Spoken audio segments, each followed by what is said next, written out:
Vamos então começar a nossa conversa, gente, justamente com esses tweets do ex-presidente Lula. Vamos já pôr o primeiro aí na tela, produção? A Marina, abre aspas, a Marina escolheu outro caminho, que Deus a abençoe. O Ciro decidiu que quer o voto de quem odeia o PT, que vá com Deus. Se for possível construir um projeto para reconquistar a democracia, tamo junto.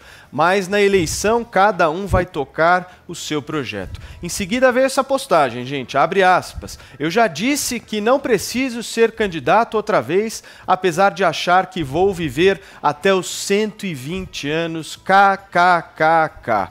O PT tem muita gente boa, tem o companheiro Fernando Haddad e o PCdoB tem o Flávio Dino. Eu quero ser cabo eleitoral. Meu caro Adrilles Jorge, acho que esses dois posts já são mais do que suficientes para a gente começar a discutir, né? Vamos lá, o seguinte, que leitura que você faz dessas manifestações do ex-presidente Lula, hein? Bom, você começou no introito desse programa dizendo que Bolsonaro é um inimigo público da esquerda. Eu acho que o Lula é o maior inimigo da própria conjunção da esquerda, porque ele se situa num culto à própria personalidade como caminho direto à democracia. Você percebe que ele fala pelo PT. O PT remete ao Lula como se fosse um líder sectário, um líder religioso. O Lula é ressentido, é rancoroso, é narcisista, ele não perdoa a Marina por ter largado o PT, ele não perdoa as críticas do Ciro Gomes. O Ciro Gomes, por sua vez, diz que também se sentirá muito humilde se receber o apoio de Lula em nome de uma conjunção democrática. Ou seja, a esquerda sempre tem esse paradoxo latente e patente, né, meu caro Matias? Ela é uma religião coletivista, ela luta em prol do coletivismo, mas ela é extremamente narcísica no apoio idílico aos seus líderes espirituais, Mao, Lenin, Stalin, Trotsky. E agora o nosso querido Lula quer reconquistar a democracia, mas desde que centrada ao culto de sua própria personalidade. E ele, para isso, ele não se esforça, não tem o menor tipo de prurido em dividir a própria esquerda. Existe até aquele provérbio latino, né? Divide e reina. Porque ele sabe que, no fim das contas, a esquerda está tão perdida, até porque o próprio Bolsonaro já dá conta de fazer oposição a si mesmo, e os líderes da esquerda estão todos encampados, Ciro Gomes numa agressividade proverbial, tratorando os seus inimigos. A Marina, sempre falando, remetendo a questões ambientalistas, teve menos de 1%. Ela só é lembrada exatamente pela mídia progressista que fica adulando. Ela teve menos votos que o Cabo Daciolo. Pelo amor de Deus, é uma expressão absolutamente morta na política nacional, no meio do povo. E o Lula segue sendo o líder de uma esquerda carcomida dentro de si. Resta esperar à esquerda que o Bolsonaro haja de maneira bastante contundente contra o próprio governo, o que não é muito difícil de acontecer, como a gente tem percebido nos últimos tempos. Muito bem, Zé, o Lula foi provocado a fazer esse tipo de manifestação ou, como se diz no linguajar jurídico, agiu de ofício, hein? É o retrato real, duro ali da situação. É a separação, como o Chico Buarque escreveu ali, meu sangue errou de veia e se perdeu, né? Há uma situação atual difícil de separar e é preciso, é o momento da separação, de tirar o PT da esquerda. O PT não é esquerda, num determinado momento chegou a representar de uma forma até totalitária. Sobre essa posição do ex-presidente Lula, a dificuldade é admitir isso. O PT não representa a esquerda. E tem hoje como única bandeira, o anti-bolsonarismo. E o grupo do presidente Jair Bolsonaro gosta disso, porque ganha do PT. Então, os dois se transformaram ali em codependentes. Um depende exatamente do outro.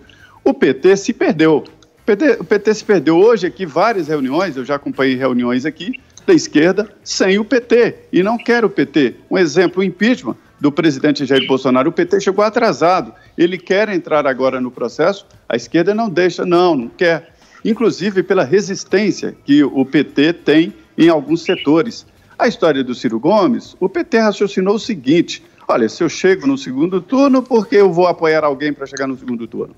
E vamos ver quem chega no segundo turno. E o Ciro não gostou disso porque queria exatamente os votos do PT.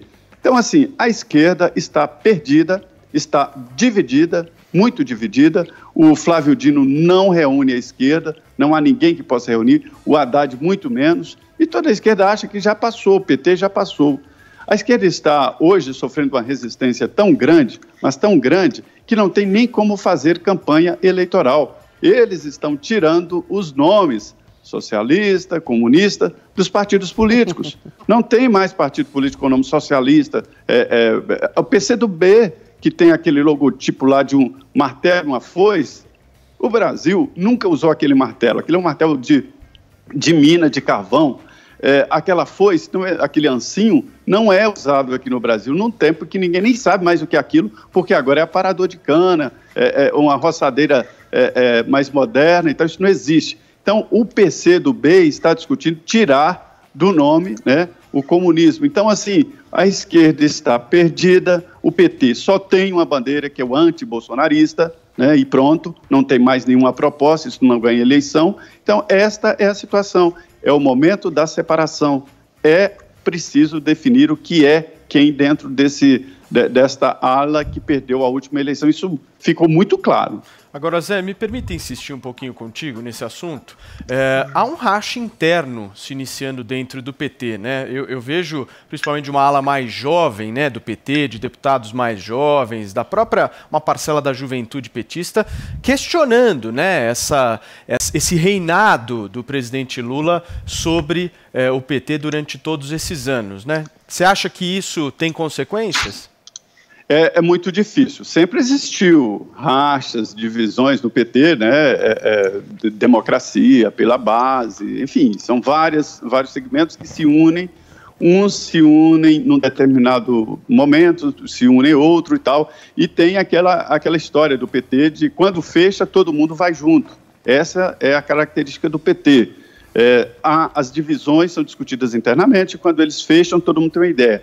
Só que todas as decisões estão sendo tomadas nos últimos anos pelo ex-presidente Lula, presidente do PT, presidente Dilma, que a presidente Gleisi Hoffmann não manda mais do que Lula, é Lula que manda no PT. Então isso está cansando, mas mais do que cansar, está diminuindo o tamanho do PT, porque quem não entra nesta igrejinha fica fora do partido, aí vai procurar o Dino, vai procurar o Ciro e a própria Marina, enfim, outra ala do PT.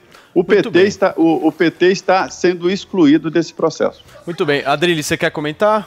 Pergunta para o Zé Maria. O Zé Maria disse que o PT está sendo praticamente expulso do escopo da esquerda no país, mas ainda se centra na personalidade, a própria esquerda e o próprio PT, na personalidade, na persona, no culto à personalidade do próprio Lula.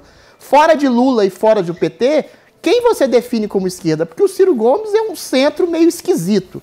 A Marina, infelizmente, é uma morta política hoje.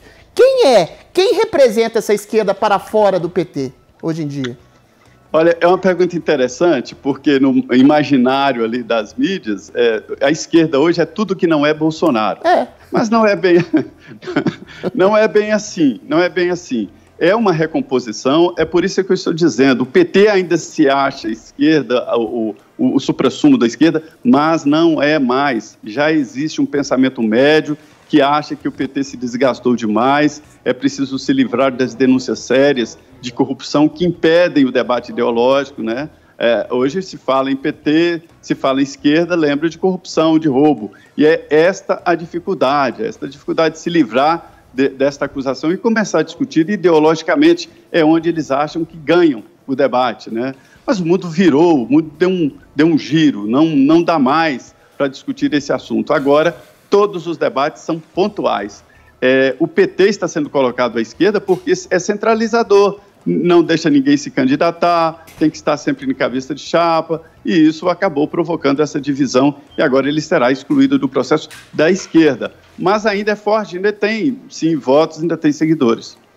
Muito bem, Zé, para a gente finalizar aqui hoje o decano do STF, Celso de Mello, decide sobre o famoso vídeo da reunião ministerial do dia 22 de abril. E aí, Zé, e esse assunto, hein, acaba ou não acaba? Pois é o que eu costumo dizer, né? Quem nunca se imaginou uma mosquinha para andar no apartamento vizinho ou frequentar aí os tapetes e os palácios? Agora, com o drone é possível. Dizem que em pouco tempo haverá aí a possibilidade de se fazer isso. A história é o seguinte: todo mundo conhece o conteúdo desta reunião ministerial, né? Reunião do presidente com ministros e presidentes de bancos. O que as pessoas querem expor é o tom do presidente. É essa a aposta da oposição e que preocupa ali os aliados do presidente Jair Bolsonaro. A indicação clara aqui é de que o ministro Celso de Mello vai liberar o vídeo com cortes. E esses cortes é que ninguém sabe ainda exatamente. Dizem que vai cortar ali as falas sobre outros países e ninguém sabe se vai cortar as críticas aos próprios ministros do Supremo Tribunal Federal. Com a palavra, o ministro Celso de Mello.